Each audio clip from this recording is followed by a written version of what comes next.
Yep. And the lecture team welcomes you today for our TOSHIKOSHI Together workshop. Our goal today is to find ways to support the continuance of Japanese cultural history and all the rituals of the New Year's Oshogatsu.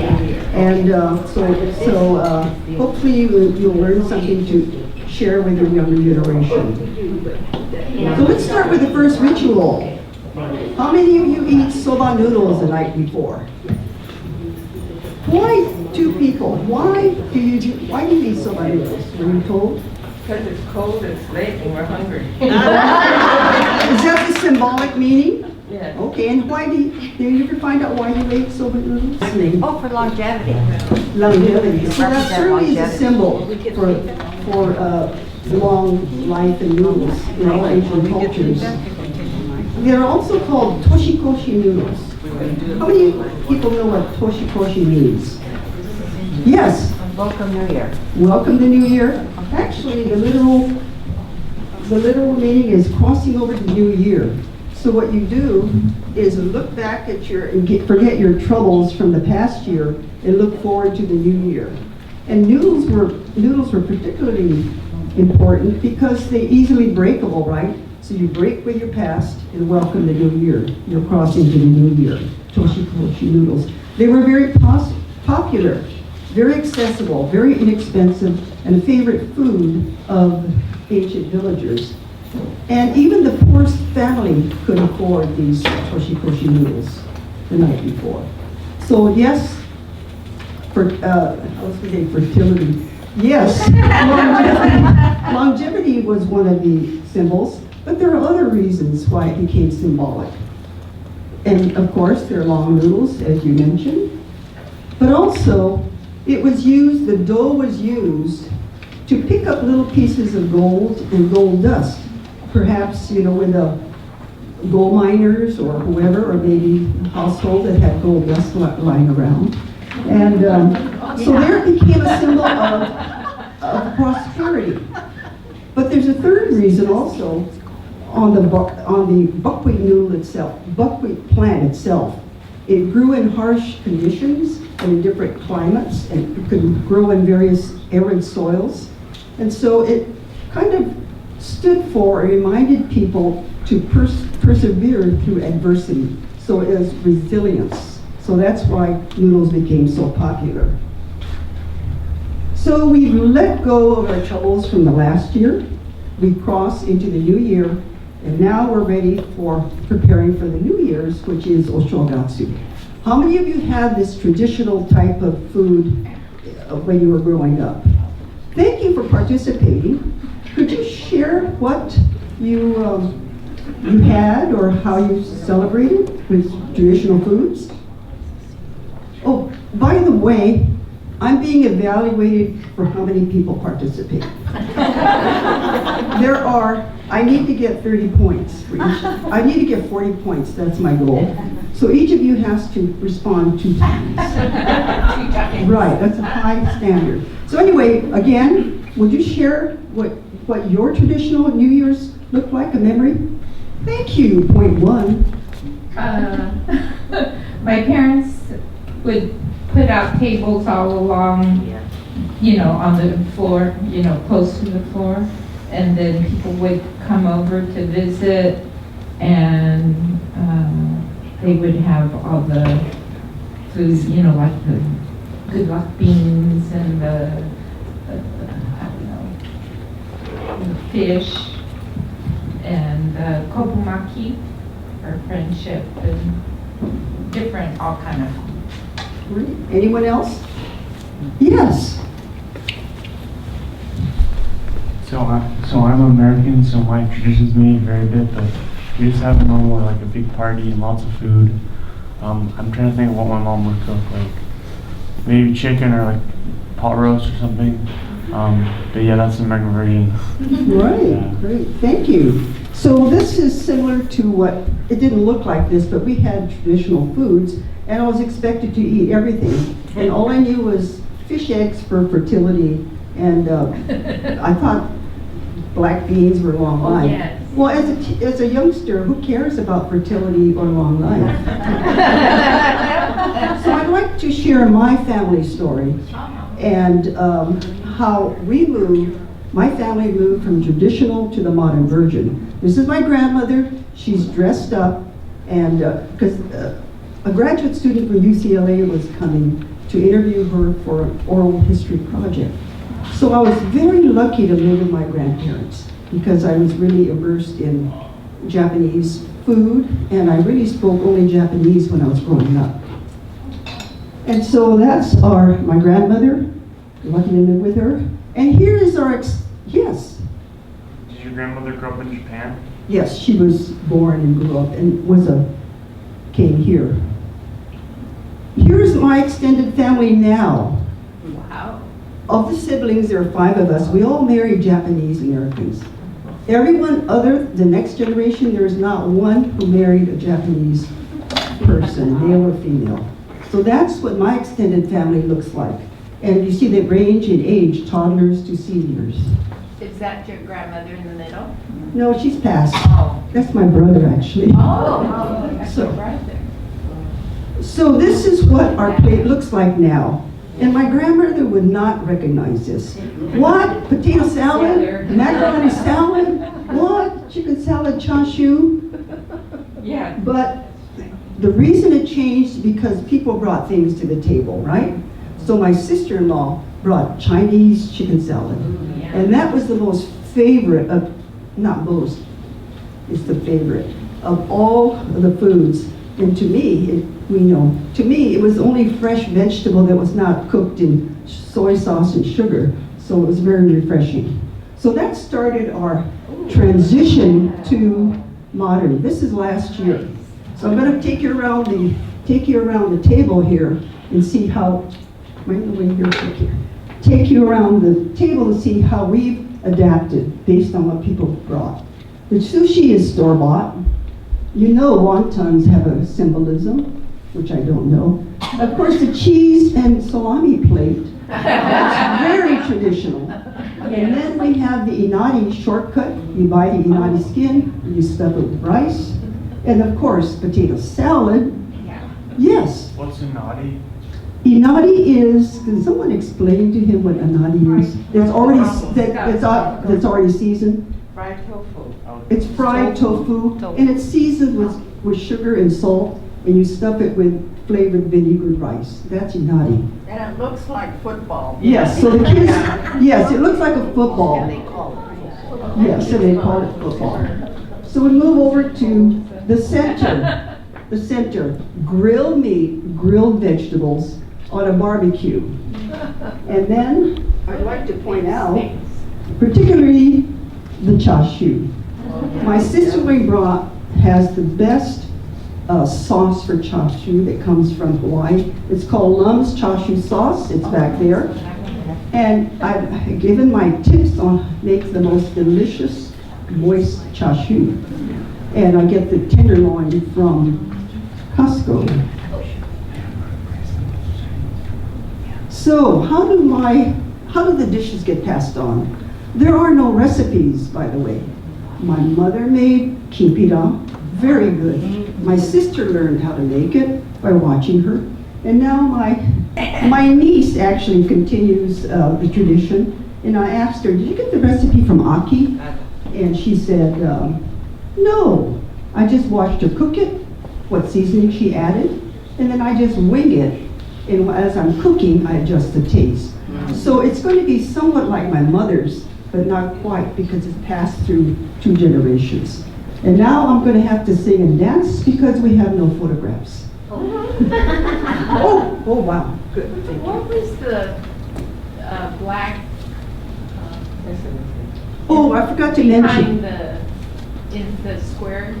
Okay, I forgot to mention. This is the shortcut for the traditional foods. In our case, it was mainly decorative. No one ate much. So I'm assuming that's black bean. Oh, okay. You know, so that's a shortcut. Just buy it ready-made, and people don't necessarily eat it, not the younger generation. And in our family, we have a tradition where you eat one black bean for every year you are old. Plus one more for coming there. Yes, thank What you. we would always say is grandpa go first, and the second thing was one bean equal 10 years. So as Oh, kids, we yeah. really had to eat one. Very good, very good, yes. So thank you for participating, Anne and other people, because my points are going up. The goal is 40 points for participation. Okay, here they are. So she just wings it now, but it is pretty much similar to my mother's recipe. Another way we continue tradition is everyone would sleep over at my mother's house and sleep over sleeping bags, and the whole group would make maki sushi. And they're different sizes, different shapes, but young people and old. And my brothers would say, point out the ones that were, the filling was perfectly in the center. And they say, ooh, look, I made one in the center, but they're all different sizes. The center was never in the filling was never in the center. Here's my brother, Jito. How many of you have a mochi maker? Okay.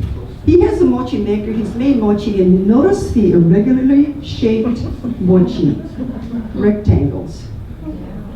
So last year he fixed the problem. He went on eBay and bought a mochi cutter. And now look at those mochis.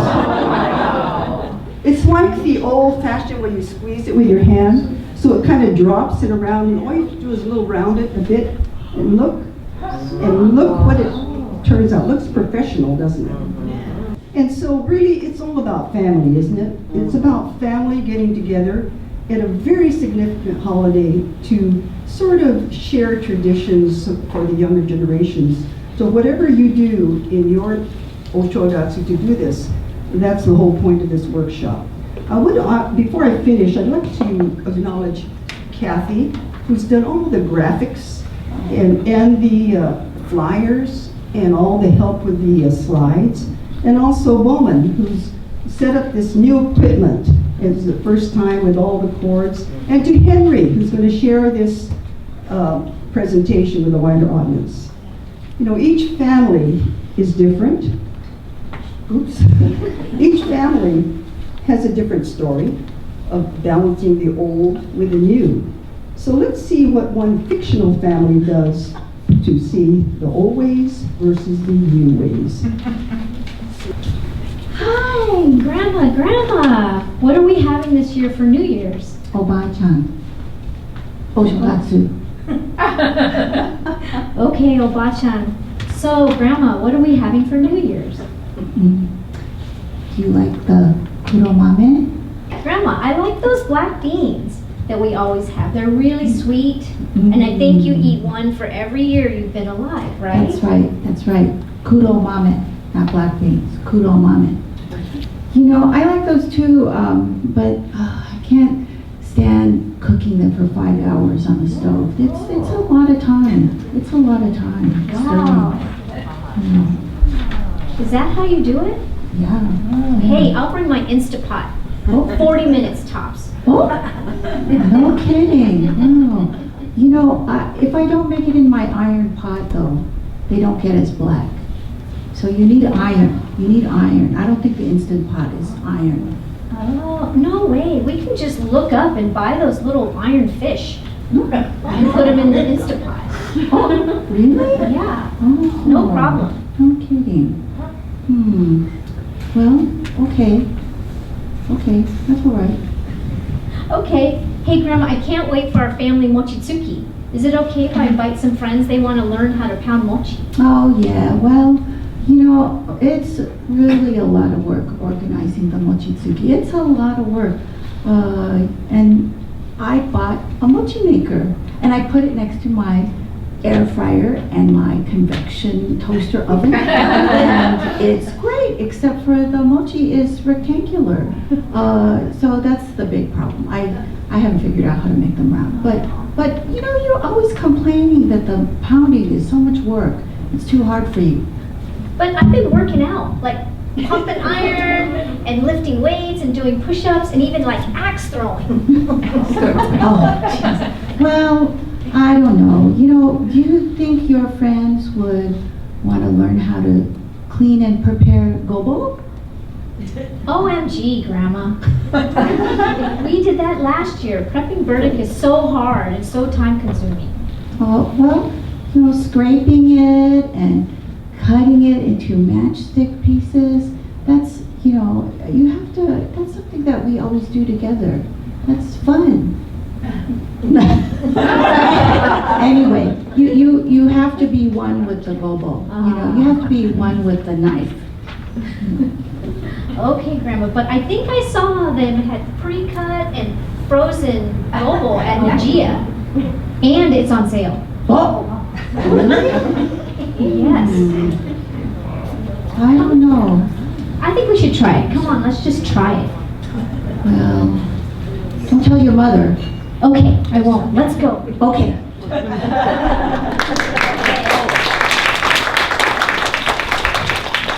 Yes, let's give a big hand to Obachan, Susan, and grandfather Michele.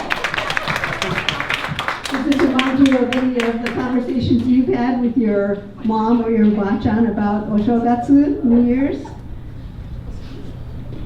Uh-oh. Nobody's raising hands. Do your families cook together for New Year's? Raise your hands if you do. Raise your hands if you don't. Gotta raise your hands sometime. Okay, so I'm gonna talk a little bit about my family's Oshogatsu. You heard about Margaret's family. And we always have Oshogatsu at Bachan's. And when we say Bachan, we mean my mom. Our family is not typical or not the norm in that my grandmother, my Grandma Ono, was born and raised in Hawaii and lived her life in California, and she was not traditional. She didn't cook Oshogatsu, but my mom came here from Japan in 1954. She had never cooked Oshogatsu ryori at home in Japan. Her mother, they always went to the country, their ancestral home, and the Obachans and the other moms cooked Oshogatsu. So she ate that food, but she had never made it. But when she came, my grandmother said, "Oh, you're from Japan. Why don't you do Oshogatsu this year?" So she, not wanting to admit that she didn't know how to make any of that stuff, talked to friends, talked to her, wrote to her mother, and got recipes. So she became the Oshogatsu champion in our family, and so all our Oshogatsu traditions really start with her. And now that she is an Obachan and a Hi-Obachan, she's a great grandmother now, we can try to continue that tradition. These pictures show a couple of years ago, my daughter on the left is learning how to slice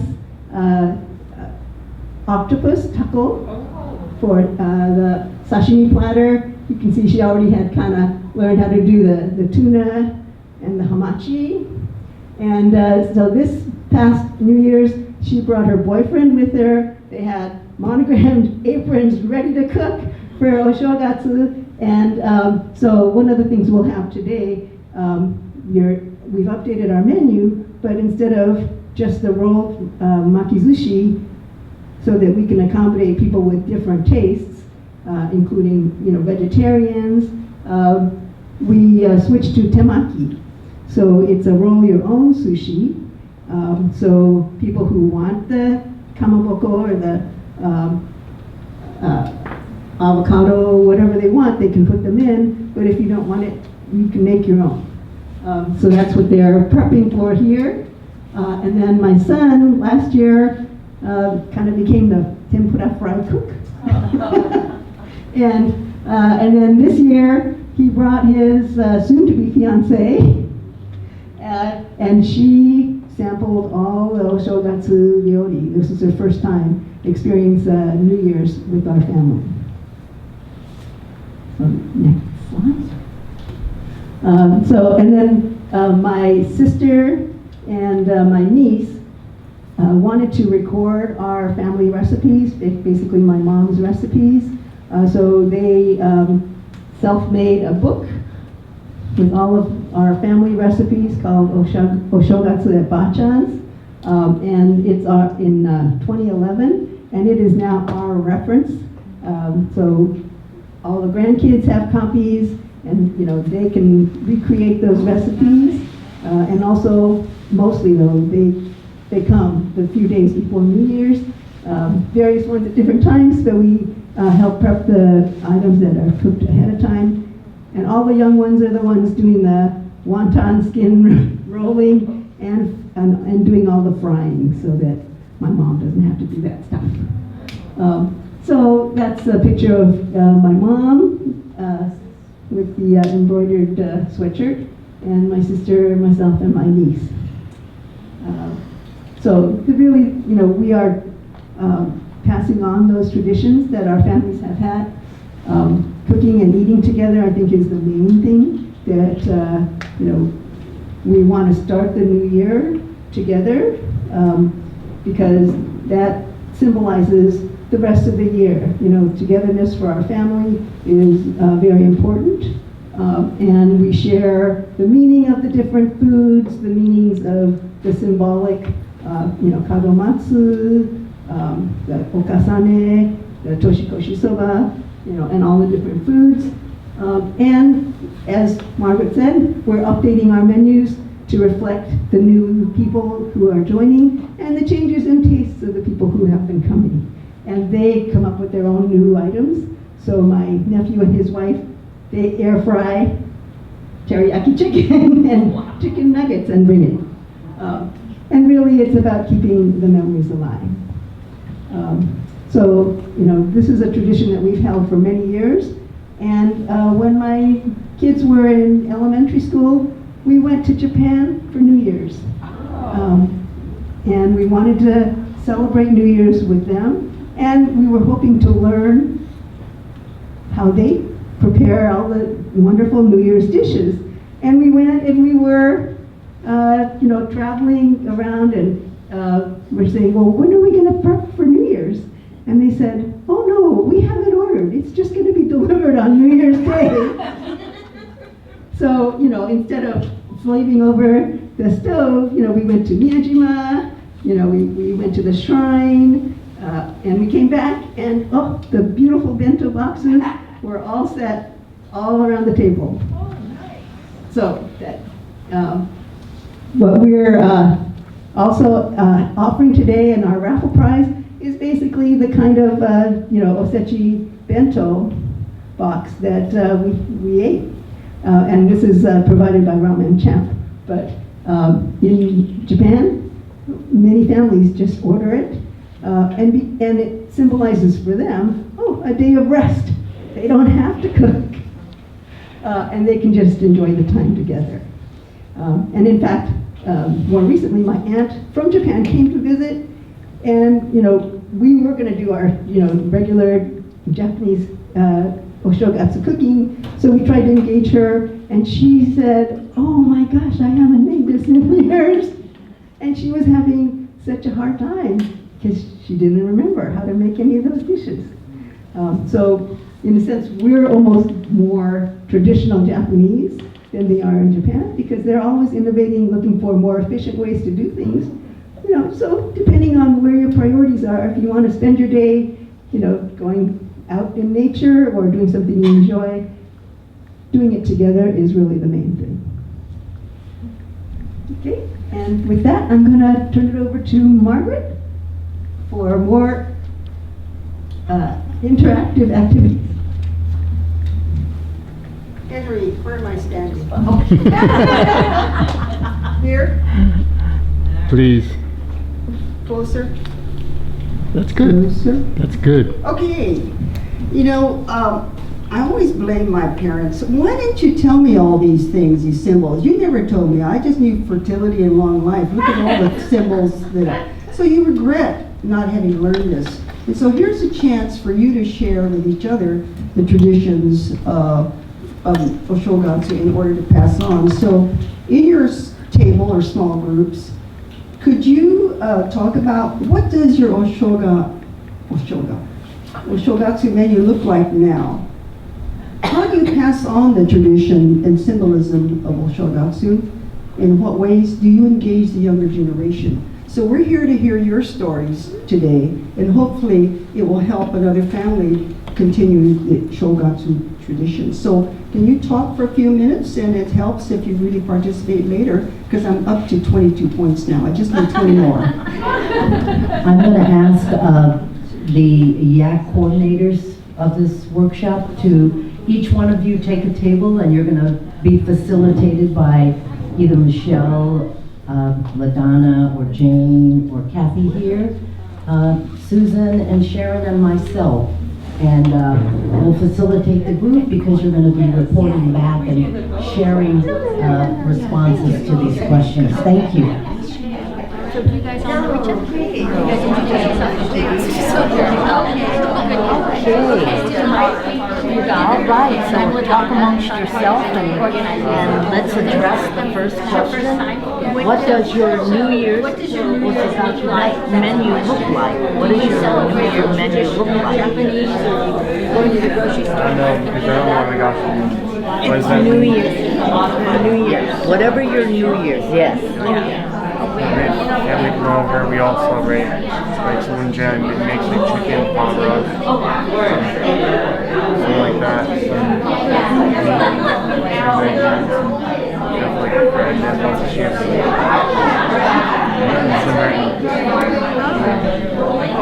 You're going to talk to each other.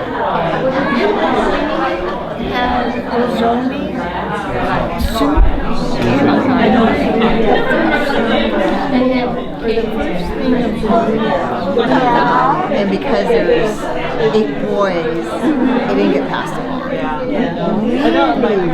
And my family's mixed. Right. Yeah, it was a great celebration, really.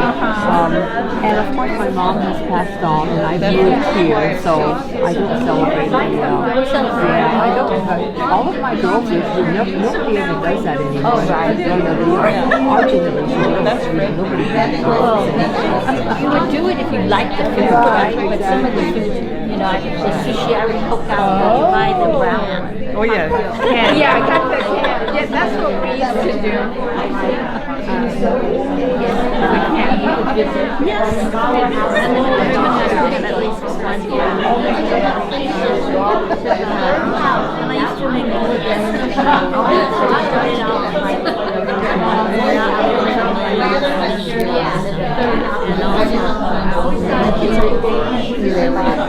Drinking, pounding, drinking, nothing else.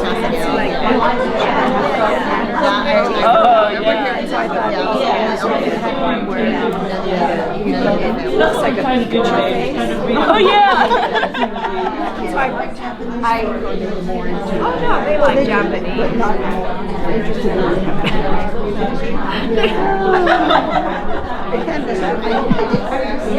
Oh, where's she going? For probably making the food. And that's when the rice sacks were that big. I remember those when I was a kid. Right. All right? Let's wind up in a few minutes. Let's take a look at what does your Oshogatsu menu look like.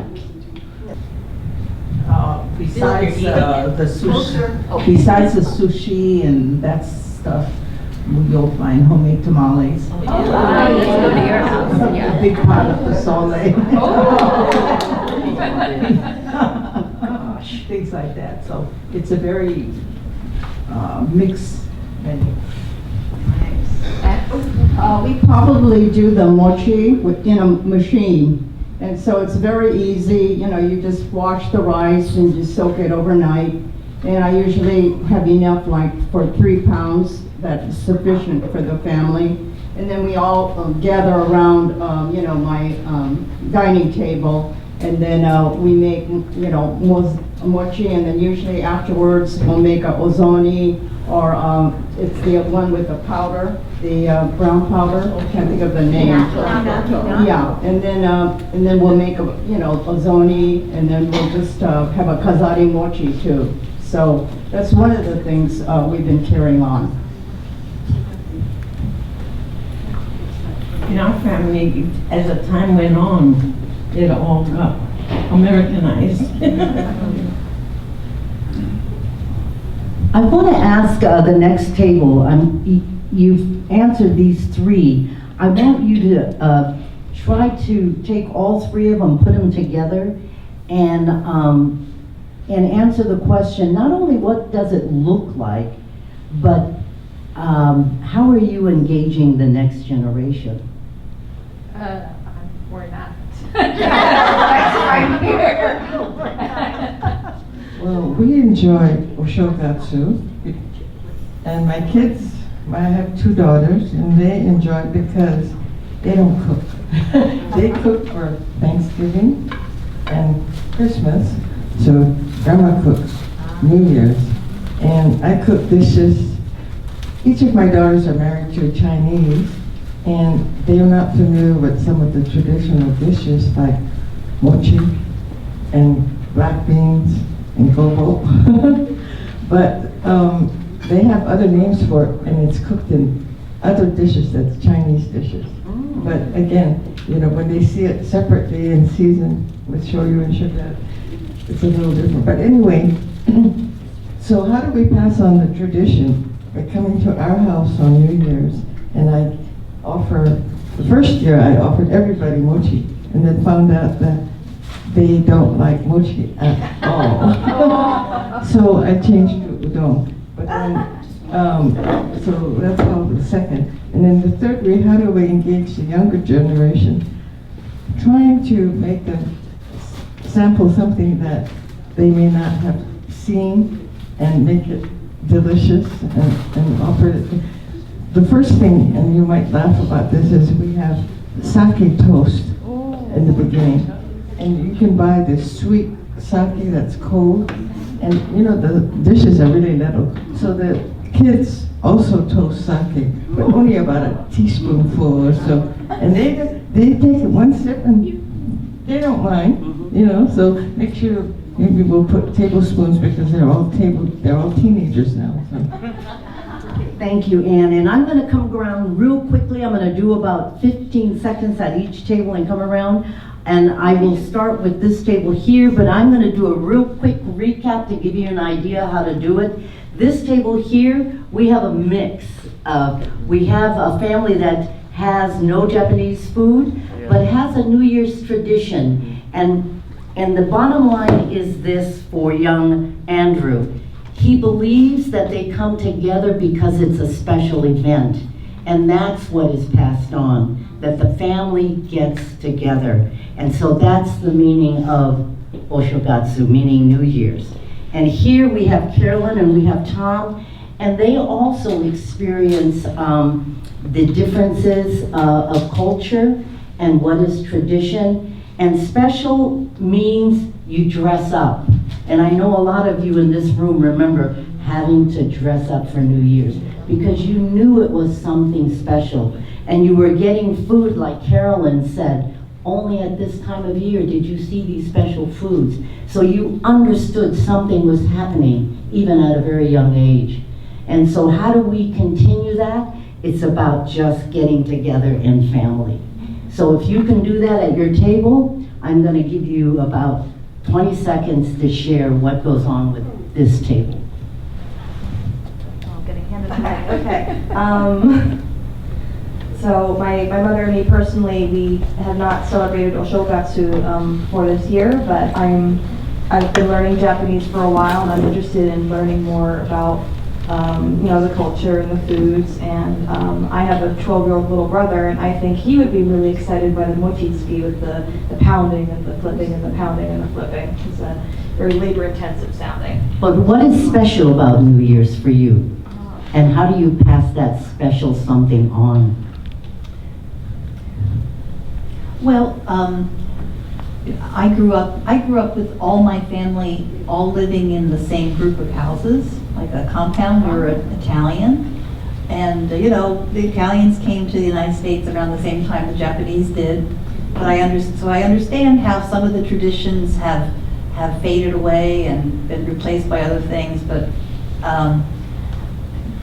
our tradition more was to get together at Christmas, and we would go from house to house and see what everybody's presents were, things like that. But we're here, the two of us are the only people in the family here in California, in Japantown, and so we're building our own traditions. Vickie, yes. I wonder if we could perhaps have one or two tables this side, because I think we have the food all ready to go. So maybe a few more comments from one table, just one person. One person. You're the last one. Thank you. In our family, when we were younger, we would be up all night cooking all the traditional stuff. And so now, the 5 kids of us, we still get together to eat, but we each cook something individually. So we do like the sushi, sashimi, gobo, the Chinese chicken salad. And for us, it's the fact that we get together for that one day at least. And what I'm beginning to hear is, so we can wrap up, so you can get in line and experience some of the foods here, is that family getting together is very traditional. And in that family getting together is where these memories and these information about your family is shared. And that probably is the underlying reason why you get together. And you have that feeling of being special. And you pass that on to generation. And with that are these recipes of food. And so I want to thank this committee here for bringing to you the menu that you will experience at the table over here against the wall where the mirrors are. You're going to experience kuromame, you're going to do tebashio, and you're going to have baked kazukuri, and datemaki, and sunamono, and a sushi bar, and Trader Joe's taiyaki desserts. So we will have you leave each table, and we'll try to do it orderly. We'll start that way at least, but I want to go on and I want to thank. We're going to have a raffle drawing, and I think that was explained to you by LaDonna here. So you'll get instructions about raffle. I want to do the acknowledgments because these are the raffle prizes here. You're going to be getting gift certificates from Ramen Champ. Thank you to Todd Hirozawa for the sunamono, and Derek Hirozawa for the datemaki, and Judy Higashi for the tazukuri, and Chris and Karen Kimura's for the wonderful chicken wings. J-Town TV, thank you, Henry, for all things audio, visual, and how you record our history. Thank you to our great staffs. They're everyone here. Clyde, Judy and Debbie and Lolly from UI Kai, who helped to coordinate this facility for us. And lastly, I want all the YAC committee people to stand up. They were the facilitators here, and 2 who are not here, and always bring to you these very informative but fun workshops. So I want to thank everybody in this room, and they will help facilitate the food and the organization and the raffle. So thank you so much for coming. And one of the things I want you to continue to think about and do and practice, as I heard as I walked through this room, your joy and love for family, of bringing together your families and sharing your traditional foods, however you do it. Because what we're hearing and finding out is that just through the presentation that Margaret did and Jane did, what you've done is you've provided options for the next generation. You can either painstakingly, do suru and carving of the gobo, or you can go down to Nijia's and get it frozen. However you choose to do that, you're passing on the tradition. You've become the keepers and the stewards of traditional foods. So think of yourself as a steward in your family and the keepers of memory. So thank you so much. So now we're going to line up and eat. So we're gonna start here, and we're just gonna move this outer group to come and line up. And which way should we start, Jane? 2 rows. Which way should we? You can go on either side. Okay, so this group, you start, you can come around, and then, well, then let's start in the back of the No, room. how about, we're gonna move the tables together. Okay. So, this table and this table. Okay, this table and this table, you're gonna get up, and you're gonna move and get food, because we're gonna move your tables? We're gonna put them together so that you can talk to each other. Ah, there you go. Thank you very much. Okay, so these 2 tables will go first. These 2 tables, you follow them. Thank you. That looks kind of cute.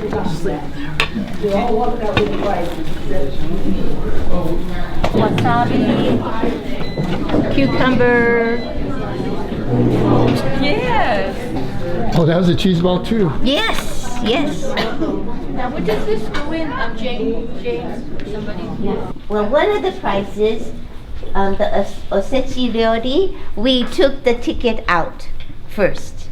So 'Cause that's the last prize we're gonna last announce. prize we're gonna announce. Okay, so we're gonna do the prizes. Okay, so some of you put your name on it and some of you did not, so we'll do the numbers. You're the lucky winner of 1 2-pound komochi package from the Wesley United Methodist Church and Uikai, Mochitsuki. Okay, so this lucky person, no name, so the last, I'll say 4 digits, are 1985. Oh, yeah. Right there. I hope you like more tea. Yes. Right. Oh, thank you. Okay. There you choose, please. Close your eyes. No. Okay. Oh, this one? Do they want to win? So, Margaret, you have a story behind this Lum's chashu sauce? White chashu sauce from Hawaii with my personal tips on how to make it. No, we're gonna make a picture of it. Okay, do you have a? Yeah. Okay. And the last 4 digits are 1982. Where's the person? Right here? Okay, take a picture of it. And here are the tips. So we're coming to your house next week. No, we're not. No. You're going to Margaret's house. Oh, and she's going to give it to Margaret. Oh. I'm going to give it back to Margaret. Okay. Thank you. Choose one, please. Okay. Say, it's for the soba, toshikoshi, soba ken. Oh, nice. Okay, Diana Narasaki. Wow, you guys are good people here. Thank you very much. Number. I want everybody to win. Go to some of the cheese balls. Okay. So I Sounds hope good. everyone had a chance to see. We're gonna raffle off. I want to be sanitary. So no crackers provided, but there is a cracker in here. So, ooh, maguro. 1975. Oh, that's me. Yay. There were 3 persons. There you go. Okay, good thing, good thing. Okay, that's a cheese ball. Okay. It is cute. There's a 3rd person on the Tell them it's an edible cheese. I can't filter It's an edible cheese. Yep, that's one. Okay. Bonnie, and the number is 1987. I think this is a tekamaki. It looks like a cucumber. Oh, yum. It's edible. Edible. Oh, okay. That's the same kind of cheese that Michele is there. Yeah. Oh, Okay. Onigiri. Yeah, onigiri. With a little happy face to me. Okay. Liz and number 1981. Yay! A different table. Yay! Oh, how cute. These are very rare cheese art by Kathy Higuchi, who has innovated the art of cream cheese. We say it's one of a kind, so make another one. 1983. Oh. Yay! So make sure you take a photo before you place one number. They had 82. And the winner of the ramen dinner is K at number 1986. Oh, that's me.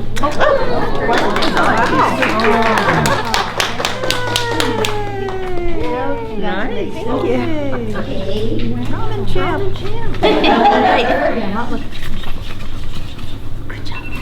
Okay. Thank you. Okay, so 1977. Tekamaki. Oh, Beverly. Cheese ball. Okay. Another one. Another cheese ball. another cute cheese ball. 1976. Oh, yay! Follow me, Sharon. The leader. Tasty.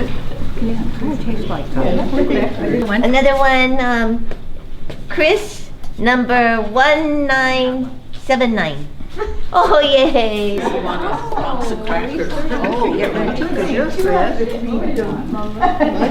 A smiley mochi. They're all little Cheese mochi. Okay.